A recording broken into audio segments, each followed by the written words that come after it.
Welcome to Own Free or Die. I'm Zach Jones, and it is Election Day. Hard to believe it's been 2 years since our last election, but here we are.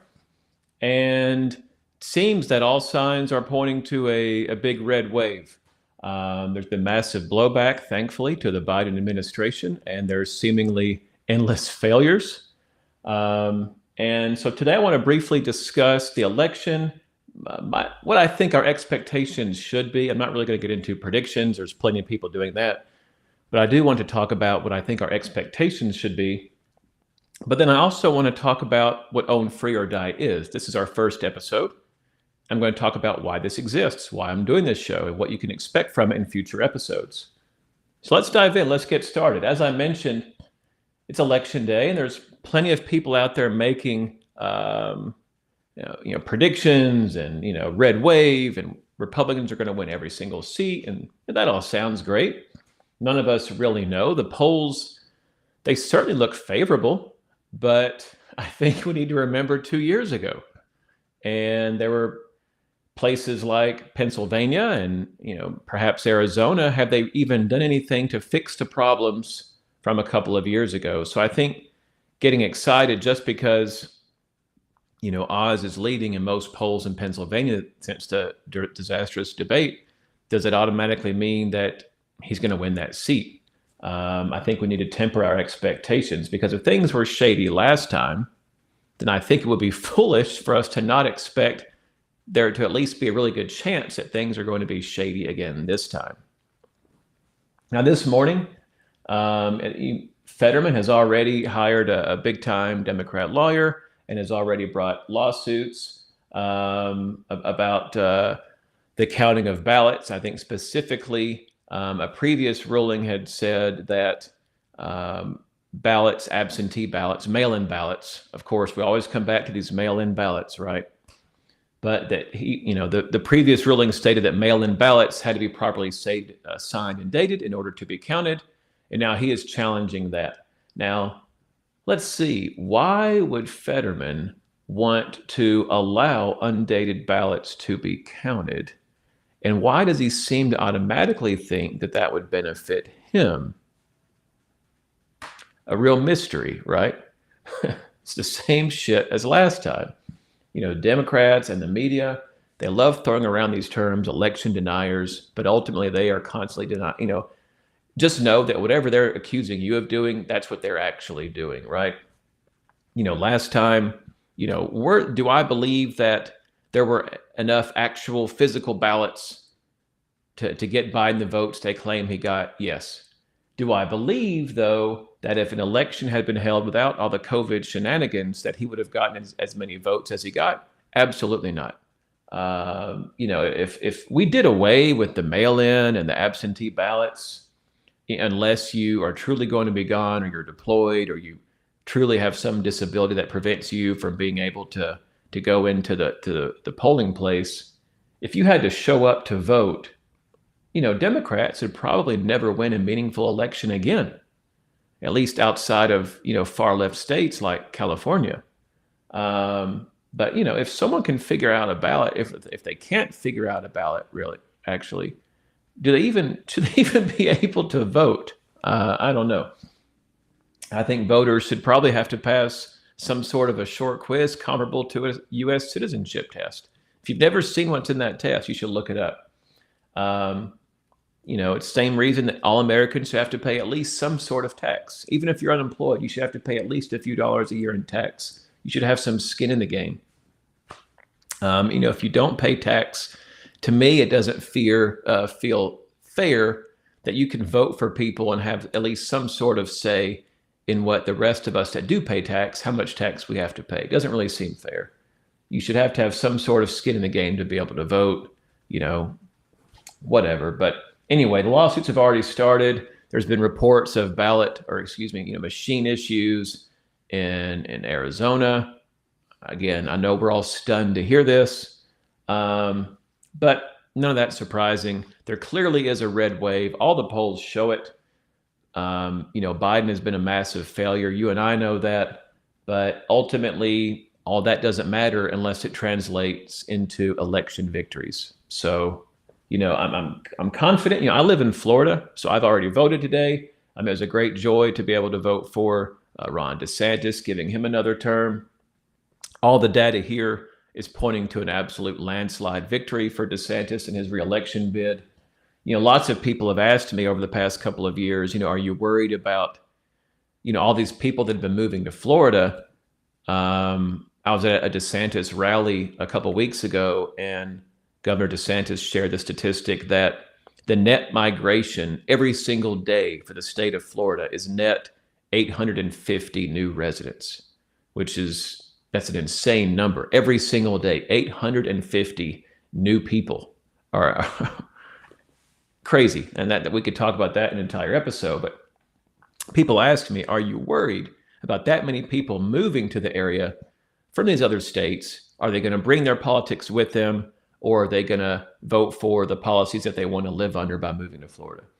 And obviously, we have no way of knowing, but probably the single statistic that gives us the greatest insight into that is voter registrations. Now, when DeSantis, he just barely edged out a victory 4 years ago, at that point in time, there were over 200,000 more registered Democrats than there were Republicans at that time in 2018. Fast forward to today, and DeSantis claims that there are now over 300,000 more registered Republicans than there are Democrats.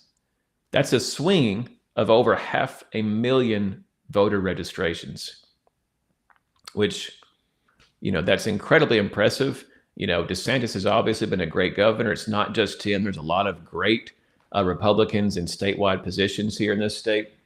So obviously, and then I've also, I'm seeing some data here from counties like Miami-Dade, Hillsborough, the Tampa Bay area, Pinellas counties. These are traditionally blue counties. Thus far, more Republicans have voted than Democrats, not just today in-person voting, but even if you include the mail-in ballots that have already been received, more Republicans have voted so far. I'm not sure that's ever even happened in some of these counties, certainly not in many decades. So if there was any doubt left about Florida being a red state or a blue state, clearly it's a red state. But I don't want to talk about Florida all day, but I do want to touch on the fact that 4 years ago, the election of DeSantis, excuse me, I'm coming off a cold. The election of DeSantis was one of the most positively consequential elections in our nation's history. If you think back, what this country would have been like during COVID if we didn't have the state of Florida to point to, it's scary. Trump beating Hillary was obviously, that was great. But what would have been the example or the beacon of freedom that all these other states could have been looking at if Florida did not have Ron DeSantis during COVID? That's a scary thought. You think of all the states that mandated masks. Florida gave you something to compare to, right? Florida gave you a state with open schools, and I know a lot of states did a good job on that one, but open businesses. Florida was the state that you could point to and say, hey, they're not doing any of the crazy crap we're doing for COVID, and their case data is no worse than ours, right? So that very possibly could have been one of the most consequential elections in history. So anyway, just wanted to touch on that. Now, tomorrow I'm going to talk about what we should be thinking about after the election. Obviously, we'll have some results tomorrow morning, even though I'm sure some states like Pennsylvania will be a dumpster fire. I think for the most part, we're going to know what the new balance of power is going to be. So tomorrow we'll touch on that. But more importantly, we're going to talk about what's next for entrepreneurs, what you should be doing to prepare for the next coming years. Because even though Republicans are likely to have both the House and looks like possibly the Senate, I still anticipate some rough times ahead. And we're going to touch on that and the types of things you need to be doing right now to prepare your business. We're going to talk about things that worked, 12, 15 years ago in the last recession. But we're going to be touching on that in tomorrow's episode. But for now, I'm not really going to talk any more about today's election because it'd be purely speculation. And that's, anyone can do that. There's plenty of people doing that right now.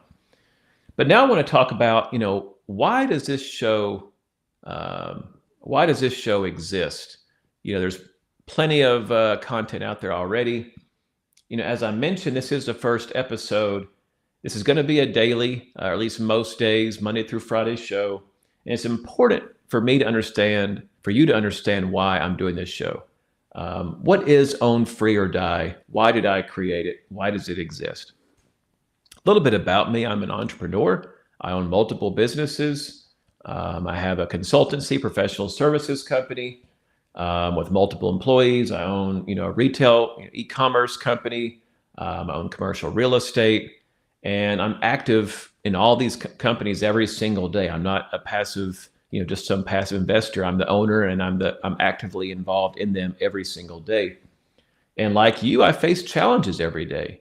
Being an entrepreneur is hard. Owning a business is hard. Hiring, managing, firing when you have to, pricing strategies, business strategies, every day there's a new challenge, short term and long term. And, it's a lot of work. It's not easy.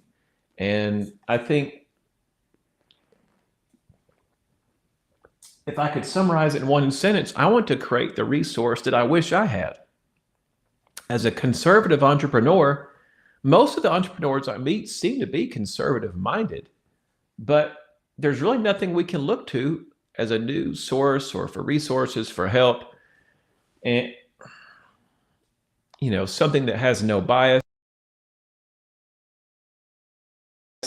I hope you'll forgive me for the nagging cough here.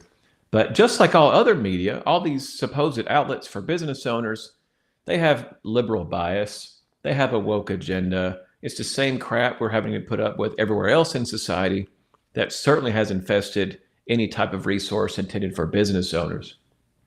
So I think there needs to be a resource without all that, that's led by someone who, like you, is in the trenches every single day, who knows exactly what you're going through and having to work for every single day. And it doesn't exist. So I feel that I have to create it. And that's what Own Free or Die is. As if you think about what media is out there, you've got on television, you have CNBC and Fox Business. Fox Business, I don't think is a really good name because most of them, they just talk about the markets. And you and I both know that in the typical course of business every single day, rarely does the stock market directly impact what we do, right? That's more of a passive impact. Our customers and the people we work with, they're not watching the stock ticker, on CNBC all day, every single day. So then you kind of get into the other, what other outlets are there that supposedly are intended to benefit entrepreneurs like you and like you and me. And I think about Entrepreneur Magazine, Inc. Magazine. Obviously, these also have pretty large online presences, and they're borderline comical. They're so far left. They're completely woke and just not helpful. So I want to show you some. So here I have, this is today's homepage of entrepreneur.com. Okay. Let's just read a few of these headlines. None of this is remotely beneficial to entrepreneurs.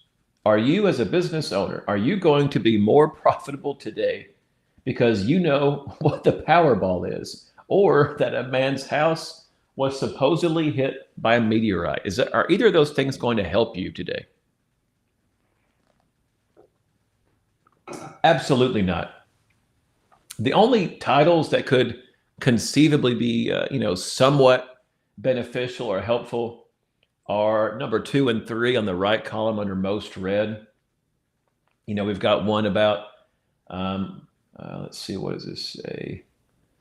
We've got one about employers need workers. Now they're realizing this pool of people, how to tell if someone's manipulating you based on their body language. That might be interesting, but, who writes these pieces? We can laugh at these headlines, but who actually is creating this content? Well, is their experience do they even have the experience to write something or create something that's going to be helpful for you? This one article about hiring is written by a gentleman named Gleb Topersky. I'm probably butchering that name. I apologize, Gleb. He claims to be a consultant, but according to his LinkedIn profile, he has 0 employees. He's never signed a paycheck. He has no employees, and yet here he is with a featured prominent article on hiring people. Does that make sense to you? Because it sure doesn't make sense to me. But this is hardly the exception. This is the norm here. Further down the page, we have another gem.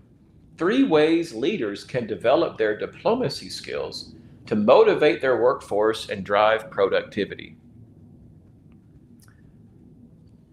This author's bio reads as follows. I'll quote it. Quote, Dr. Samantha, I can't pronounce her last name, has authored and co-authored 4 books. She's appeared on these networks, Daytime, Heart and Soul, whatever that is. She trains entrepreneurs and conscious leaders on how to optimize their performance, productivity, and progress without burning out. What the hell does that even mean? Number 1. Number 2, doesn't own a business. Doesn't even mention any experience running a business. But yet, here she is writing an article titled 3 Ways Leaders Can Develop Skills to Motivate Their Workforce and Drive Productivity. She's never done it herself. But yet here she is not only writing an article about it, but writing an article that is featured on entrepreneur.com. Does that make sense to you? Because it doesn't make sense to me. But this is hardly, this is hardly the only one. So what we're going to do, we're going to mosey over to Inc.com, another leading magazine for entrepreneurs and business owners. And they've got some real doozies, okay? Here are some actual headlines. Introducing All the Hats, Inc.'s new destination for Black women entrepreneurs. Because evidently we now need to segregate entrepreneurs, not only by skin color, but I guess gender as well. Here's another one. Female Founders 100, the most dynamic women in business in 2022. I think it's great that more and more women are being entrepreneurs. I personally know several that are very successful. I don't think they're at any advantage or disadvantage compared to men. I think the struggles and challenges of being an entrepreneur are equal, no matter which you are. But I also think about situations where, women get more attention than men and more opportunities because some people are just so desperate to see a female outperform a male. This whole Theranos debacle probably doesn't happen if it's led by a man and not a woman. Just a theory. But there's tons of successful female entrepreneurs out there. In my experience, they don't really care about feminism or being recognized as a female. They just want to be recognized as being a great leader, a great employer, a great business owner. They don't, why do you have to segregate them into a group and treat them or judge them differently? That's, again, the ones I know. That's my experience.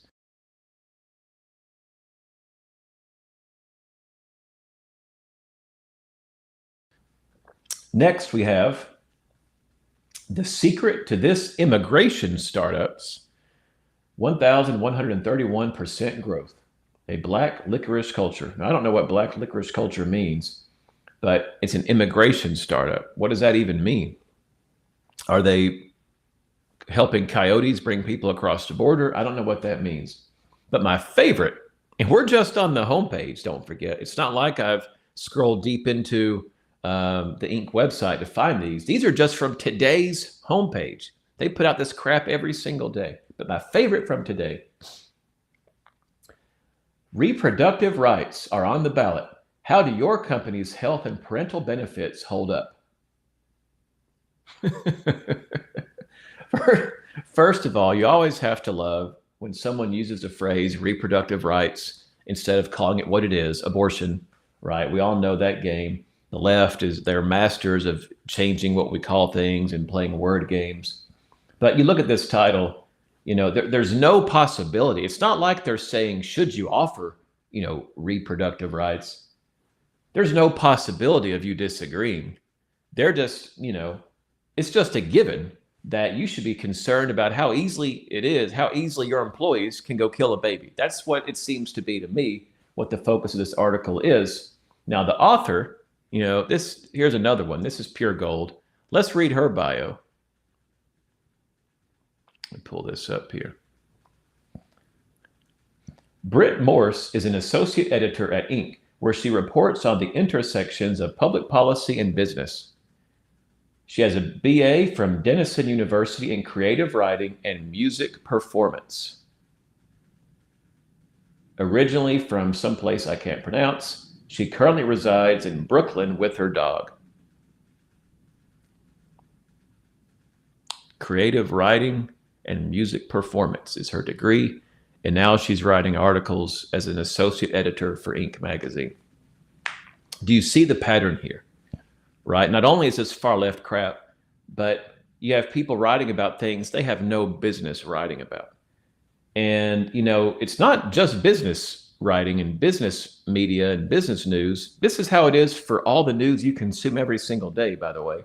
It's always equally frustrating and hilarious when you read a news article about a subject you know a lot about. One example for me is guns. If there's a shooting or there's some sort of pending legislation, you'll read an article and this particular writer will be talking about guns, and they will get terminology so terrible. They'll misuse magazines and clips, and they'll call something fully automatic, and they'll make a fool of themselves without even realizing it. Another example, living here in Florida, Disney's in the news a lot. You'll see a story about Walt Disney World in Orlando, and they'll use a picture of Disneyland in Anaheim, California. Completely different places, obviously. So you need to realize that these people, it's not that they're not experts on guns. It's that they're not experts on anything, right? They don't know a lot about anything. They're editors and they're journalists, whatever that even means these days. And just about every story you read has errors in it, okay? If you take the time to really pay attention, they don't know much about anything. And I'm not trying to knock on them. It's a job, I guess, but they're just not qualified to write articles about business unless you've actually been there and done it. But yet they're being given these platforms, tons of them, every single day. And not only are they writing this crap material, but just like the title of that abortion article, they're telling you what you should be doing, how you should be doing it, what you should think. They're ramming this woke garbage down our throats, just like the rest of media. And it gets really old. So, ultimately, that's why I'm here. That's why I've created Own Free or Die. You and I both, we need a resource where we can discuss events of the day as they relate to entrepreneurs and business owners, and a space where we can sort of dive deep into the complex issues we face every day. Hiring, managing people, pricing, tax strategies, tax planning, business accounting. We face a lot of things every day, and we need a space where we can discuss them and where we're not going to be judged or looked down upon as second-rate citizens like these other people want to do. But instead, we're looked at and treated as the leaders that we are, right? Our society does not run without entrepreneurs. We don't deserve to be treated as second-class citizens or by these elitist wannabes. We should be treated as leaders, as job creators, people that are improving our communities by creating opportunities for people. And yes, people that want to be financially rewarded for the risk we undertake and for all the hard work we put into our businesses. There's nothing wrong with wanting to be very successful. And never on Own Free or Die are people going to be looked down upon or greedy for wanting to do well and have financial freedom. So that's why I'm here. That's why I've created Own Free or Die. Again, I'm in the trenches every day with you. I own multiple businesses. I'm actively involved in them. And I'm acutely aware of the challenges that we're facing every single day. And I hope you'll join me for the ride. It's going to be fun, but we're going to get better in the process. We're going to learn a lot. Some episodes, it's going to be me talking and diving deep into a topic. Some episodes, we're going to have experts come on to sort of talk about topics. And I'm really excited. You can stream live on Rumble and YouTube every day. If the live time doesn't work out, you can watch it after the fact on demand. In a couple of days, we'll have our podcast ready. The audio from each episode will be released as a podcast. You can listen to that on demand. And our website is just about to launch, and you'll be able to get our archives there as well. So tell a friend, tell all the business owners to check us out. Please help us spread the word. Again, we're a brand new show. I don't have any, crazy name recognition or anything like that. I'm just another entrepreneur like you. So anything you can do to help us grow will be greatly appreciated. Be sure to subscribe and get notifications. So every day when we go live, you'll get a notification and you can tune in.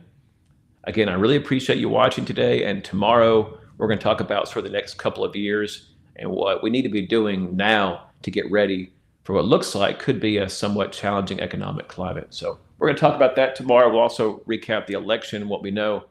And again, thanks for watching, and I'll see you tomorrow.